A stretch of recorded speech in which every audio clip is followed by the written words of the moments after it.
كده احنا خدنا الفتره دي لو تتذكر خدوه من مثلا نهايه الثمانينات، من 86 كده مثلا. هم كملوا معانا لحد 2010 تقريبا. كان في النص بقى فيه، ولو تفتكر كان في محمد حسام. لا انا بتكلم بقى ايه، احنا ما بنتكلمش على محمد حسام بس. محمد حسام لو تتذكر ان هو كان صوت الحكام في الماتش، بس هو كان حكم.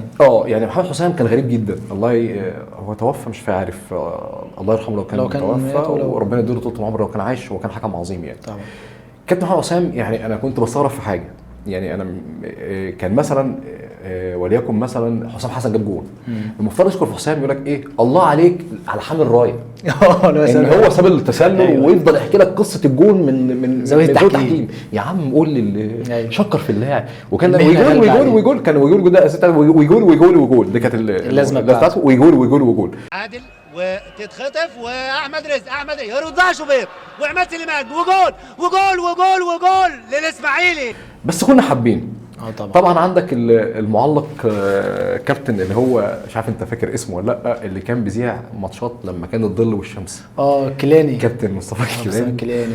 كابتن كيلاني ده انا عمري ما انساه وانا صغير والله. فعلا كان هو الماتش نص الملعب ظل ونص الملعب حر. مش عارف كان بيختار الوقت ده ليه ولا لا، مش عارف. ما جاش بالليل ابدا. عارف ليه؟ وكرة بعرض الملعب بينية مش معدية. كان هادي جدا. خبر ابيض بختك يا فيليكس. تفتكر يا خبر ابيض بختك يا فيليكس.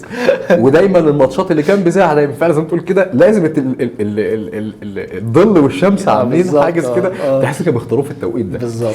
بقول صبري وماشي صبري لحازم، وخد وهات، وتاني لمحمد صبري، سابها لحازم، وهو جول وبتاع وجول يا خبر ابيض.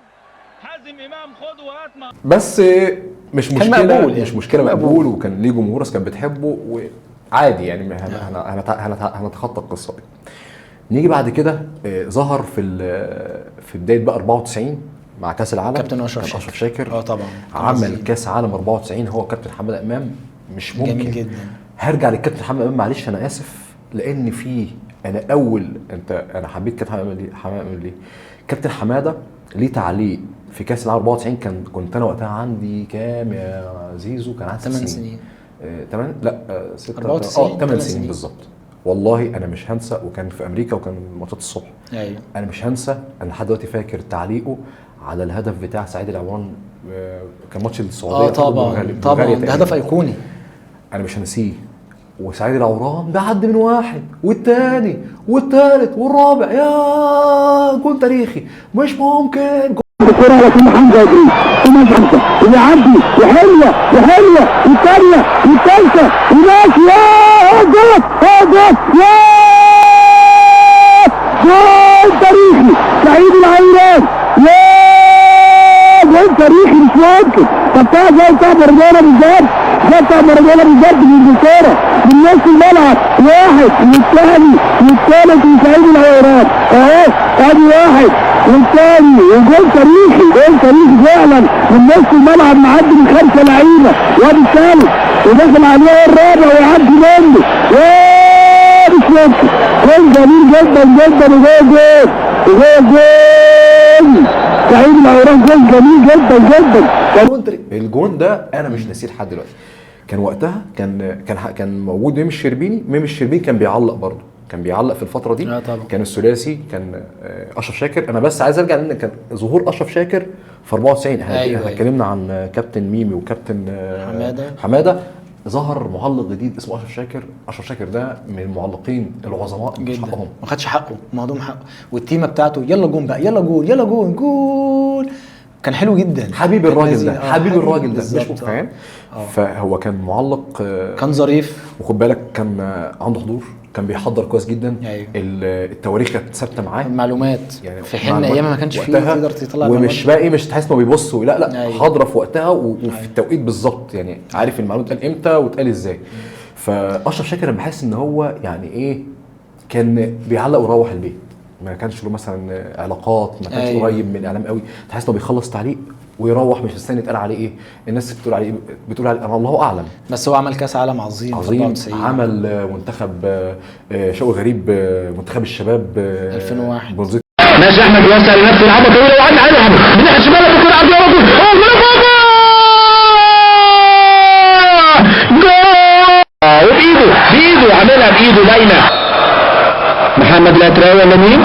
داخل هوبا جول لازم نقتل الخوف ده، الخوف اللي جوانا ده لازم نقتله.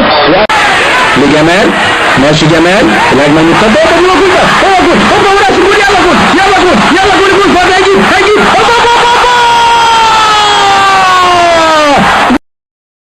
محمد شوقي، يجيبها محمد شوقي، يلعبها طويله محمد شوقي، كان لسه ضربه جزاء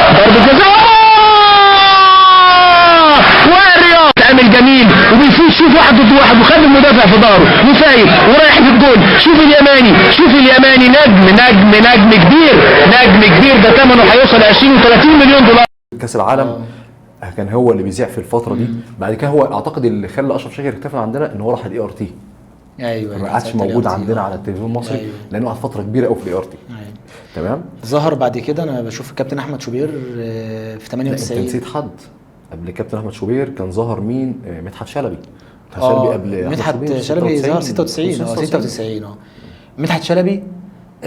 انا بشوف ان هو له مرحلتين في التعليق.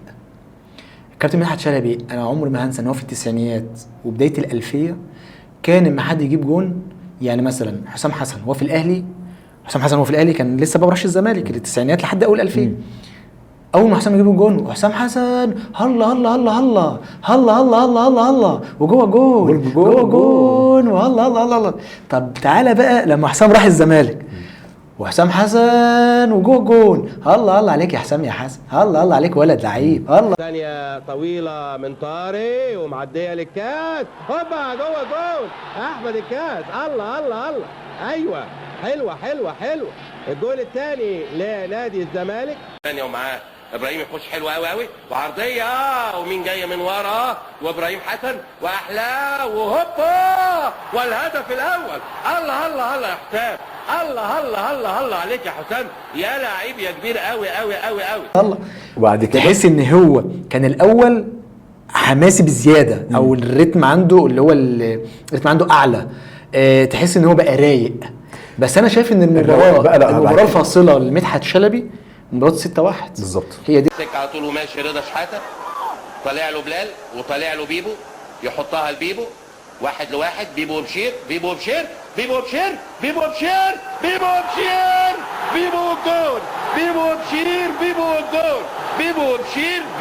جول اللي عملت له صدى وبيبو بشير جول. انا ممكن اقول لك حاجه بقى، كابتن مدحت شلبي كان محظوظ طبعا. بحس ان هو كان حتى مش قصه واحد بس، 6-1 طبعا ده اللي خلت الناس كلها، هو بيذيع من زمان ومعلق كويس جدا، بس 6-1 اللي رفعته، بس برضه كان محظوظ. مدحت شلبي لو تلاحظ هو اللي ذاع ماتش 4-4 الاهلي والاسماعيلي. ماتش ايقوني، ماتش 4-3 ذاعوا وميم الشربيني برضه ذاعوا، هم الاثنين ذاعوا، بس مدحت شلبي ذاعوا. كان على المصري، كان على القناه الثانيه، وكان اعتقد كابتن ميمي كان على الفضائيه تقريبا، واحنا كنا كمصريين كان دايما عندنا القناه الثانيه. 4-3 الاسماعيلي والزمالك هو اللي علق عليه. هو حظه ان هو كان بيروح لماتشات تخلص بنتائج كبيره ايقونيه، فماتش ايقوني يعني ماتش. هو كان انا دايما بحس انه محظوظ، بس ده ما يمنعش ان هو كان معلق كويس جدا وما زال معلق كويس. بس هو الفتره الاخيره هو كابتن مدحت عايز يسير مع احترامي ليه، عايز يسير الترند برضه، عايز الترند طغى على ناس كتير طبعا، دخل في القصه دي طبعا. دخل، انا هرجع له يعني خلينا بس نتكلم. هنرجع لمدحت شلبي في الفتره الجديده، معلش يا باشمهندس هنرجع لها تاني، عشان في فتره كده هنتكلم. يعني انا وجهه نظري ان عظمه الكوره وعظمه التعليق لحد ما قبل 2002 هنرجع لها دلوقتي. انت كنت عايز تتكلم عن كابتن شوبير فاتفضل. الكابتن كابتن شوبير في 98 بصراحه كان طالعه كويسه جدا، مش طبيعيه. بحث صوته كانت كويسه جدا، صوته كان رايق. انا ما اعرفش صوته المايك في 98 كان تحس انه مختلف. افكرك بحاجه، ده كان شايل بطوله افريقيا اللي احنا خدناها بالظبط. انت عارف يعني ايه، ولو جمل ايقونيه في البطوله طبعا. يعني يا سلام يا حازم، يا سلام يا حسام، اللي ضربه الجزاء اللي حازم امام في كوت ديفوار، حازم محمد يحيى الحريه امام،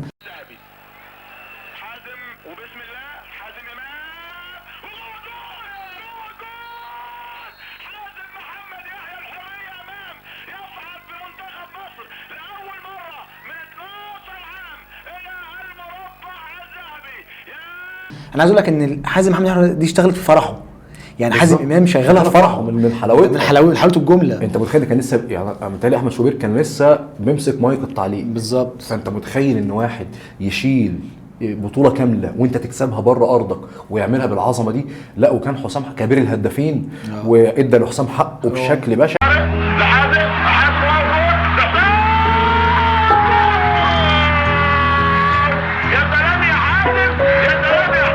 بعد كده بتلاقي احمد بجوال انا بتكلم على فتره 98 99 2000 قول يعني 3 سنين دول. شوبير 98 كويس جدا طبعا عظمه. يورو 2000 مش يورو 2000 انا اسف بطوله اوروبا 2000 هو اللي علق نهائي ريال مدريد وفالنسيا. شوبير اللي خد الماتش ده وكان عظيم، كان كويس جدا. وبعد كده في الدوري المصري كان عظيم. كابتن شوبير انا ليا وجهه نظر في القصه دي.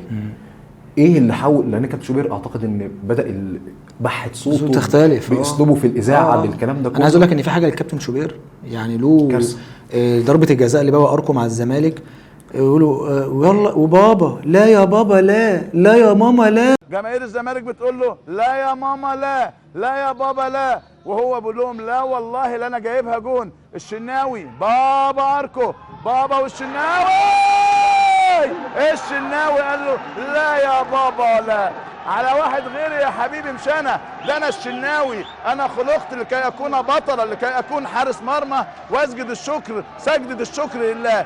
لا يا بابا لا. تاني على طول هجمه زملكاويه وتسديده مره اخرى. ايه الحلاوه دي؟ كان فين الكلام ده من زمان؟ والرأسيه توصل مره اخرى لاصحاب الزي الابيض الزمالك فاق والعرضيه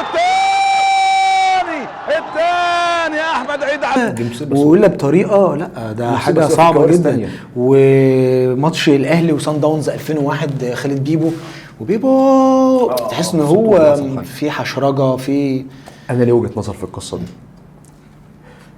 ليه شوبير كابتن شوبير مع احترامي ليه 98 99 2000 2001 مثلا 2002 كان كويس والدنيا قلبت لان كده كان كابتن شوبير المعلق فقط، كان معلق بس. كابتن شوبير بقى اللي انت شفته ده كابتن شوبير عضو نائب رئيس اتحاد كوره، كابتن شوبير الاعلامي، كابتن شوبير